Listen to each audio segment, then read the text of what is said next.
Saludos, muy buenas noches, bienvenidos una vez más al podcast Cápsula Financiera con la voz de los expertos, Vidal Villalobos a la cabeza, siempre dando lo mejor, lo más atinado, lo más actual, la lectura correcta de cómo se tiene que ver el análisis financiero, gracias al esfuerzo que todos los días hace Vidal y me consta para tenerles a ustedes lo mejor y más actual. Si le dicen que no ha pasado, es porque aquí nos ha pasado.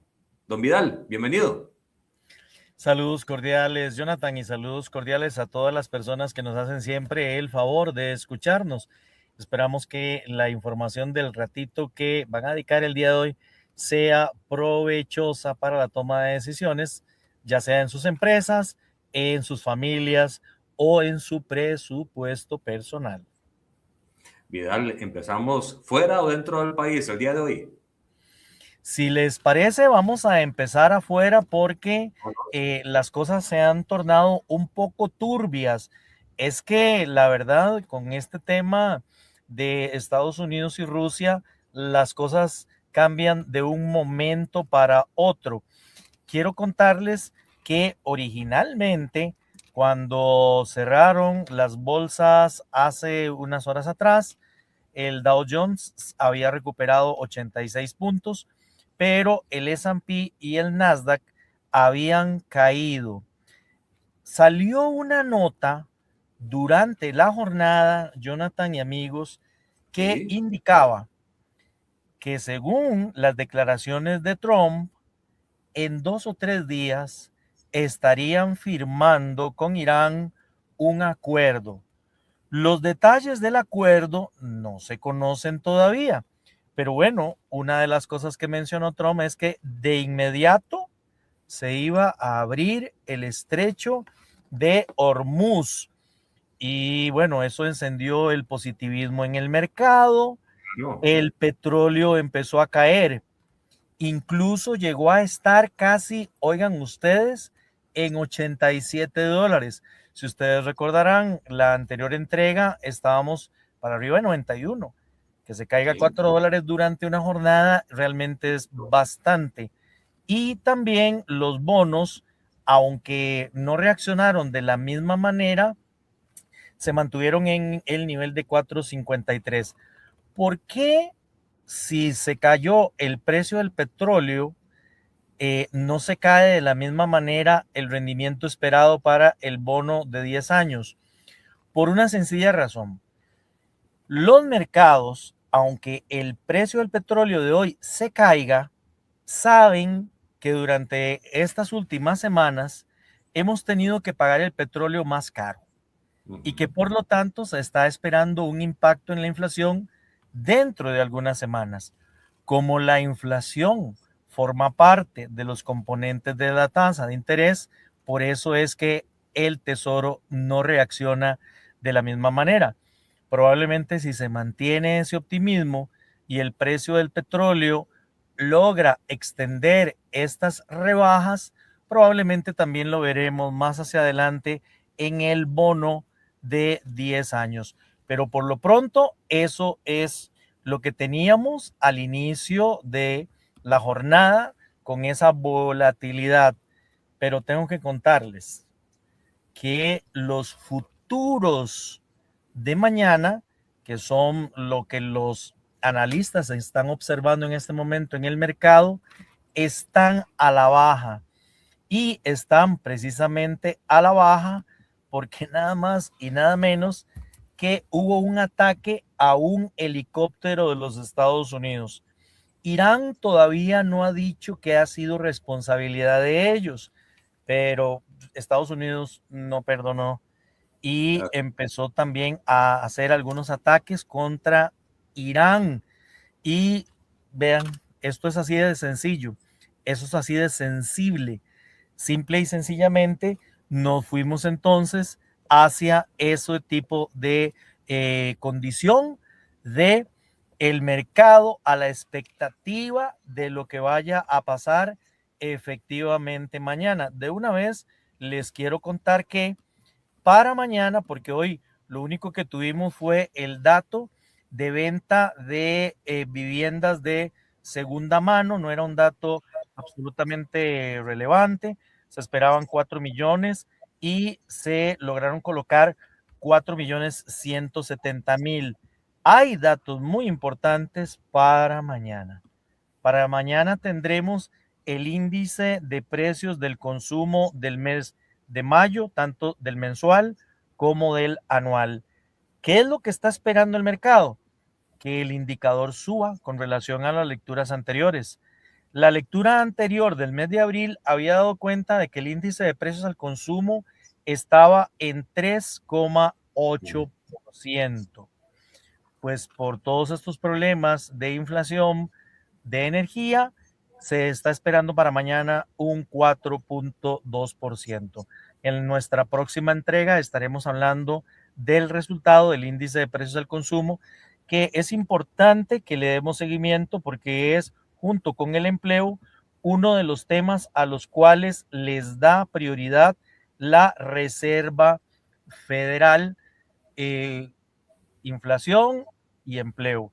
Naturalmente vamos a estar, sobre todo en el tema de inflación, eclipsados por el asunto de lo que está pasando en el estrecho de Hormuz. Y vean, que es lamentable, ¿verdad? Porque ya les conté que al principio de la jornada mucho optimismo porque Trump decía que 2 o 3 días firmaban y resulta ser que hay después un ataque. Eso uno termina sin entenderlo. Y durante también la jornada, Jonathan, esto es muy interesante. Aquí metemos un poquito de la escuela que tratamos siempre de meter, ¿verdad? Ir a las jornadas universitarias. Resulta que durante la jornada, JP Morgan dijo que el precio del petróleo no se había ido tan alto como podría haberse esperado por ciertas condiciones. Ya algunas las hemos hablado en entregas anteriores. Una es que nos estamos comiendo las reservas y por eso no ha habido tanta presión en el mercado. La segunda cosa es que nos dimos cuenta también hace unas semanas atrás que Arabia Saudita estaba sacando por un oleoducto producto al Mar Rojo y no necesitaba salir por el Golfo Pérsico. También en otra jornada explicamos que hay un tren especial que sale desde el norte de Irán y conecta China, pasando por varios países, y que de alguna manera también eso estaba ayudando, que China estaba quemando carbón, que hoy la flotilla de vehículos chinos hay más eléctricos, todo eso ayuda. Pero resulta que JP Morgan hoy develó otro detalle interesante.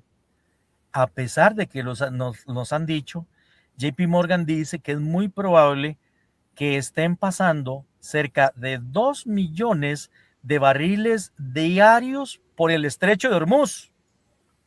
¿Cómo lo hacen? ¿Cómo? En buques cisternas con los transpondedores apagados. ¿Qué le parece, mi amigo, ese tema? Echa la ley, echa la trampa, mi querido amigo Vidal.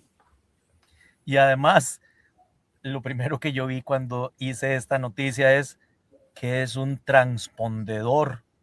Y entonces nos fuimos a revisar este tema interesante. Se llaman transpondedores AIS. El AIS es por su tema en inglés.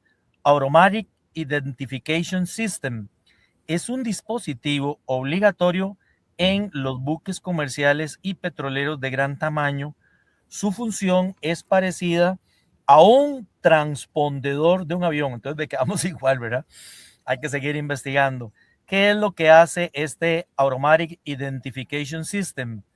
Es un equipo que transmite continuamente información, como por ejemplo la posición GPS del barco, la velocidad y el rumbo, el nombre de la embarcación, el número de identificación único que tiene el barco, el puerto de destino y el estado de la navegación.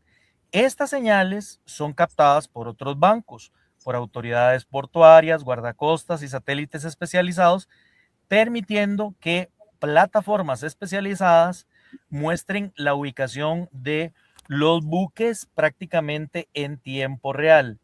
Pero ¿qué significa que apaguen el transpondedor?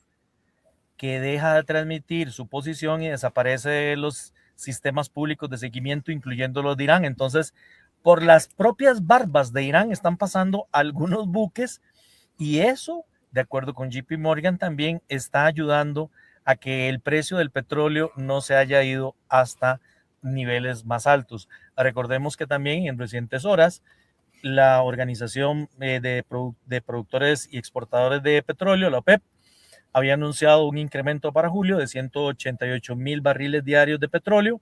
Eso de por sí debió haber bajado el precio, pero no lo hacía por los problemas que se están generando siempre en el estrecho de Hormuz. Pero bueno, le estaban bailando precisamente el tema a Irán. Y con algo muy peculiar, Vidal, y es que simplemente apagaron el mundo digital de los buques, lo dejaron análogo y pasaron sin problema. Ese es el Así tema de es. la tecnología. Así es, así es.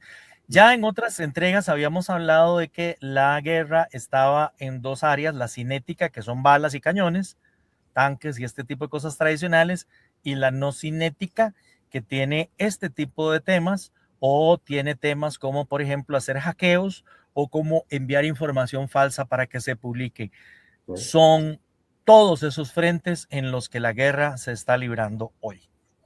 Vidal, y todos estos escenarios, a quien tenga una cartera para invertir en estos días, ¿es mejor moverse o es mejor esperar?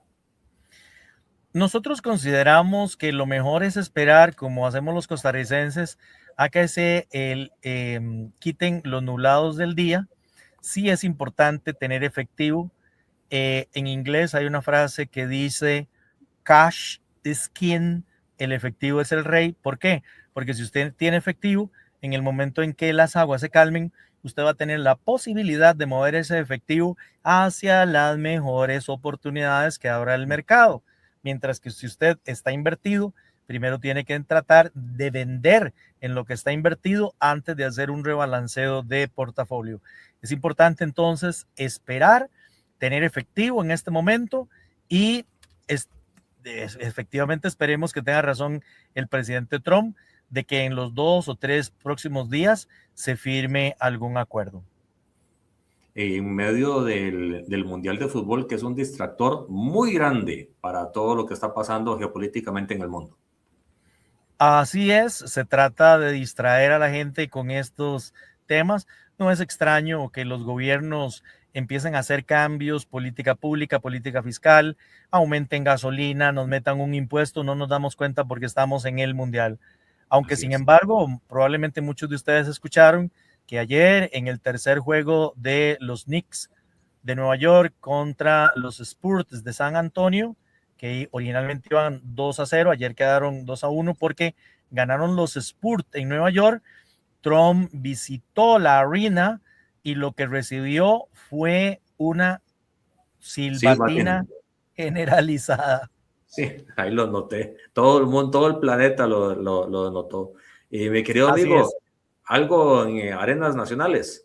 Solamente contarles que nuestra previsión, que durante esta semana se paga el impuesto sobre el valor agregado y nos preparamos para pagar el adelanto de la renta.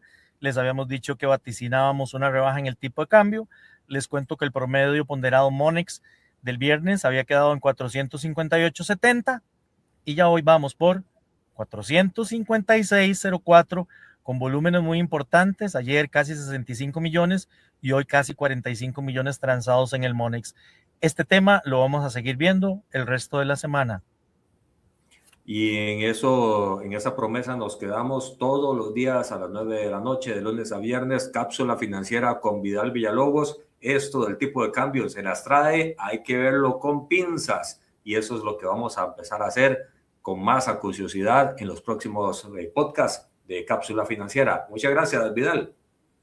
Gracias a ustedes, que la pasen muy bien y como siempre, desde el fondo del corazón, un abrazo de colección.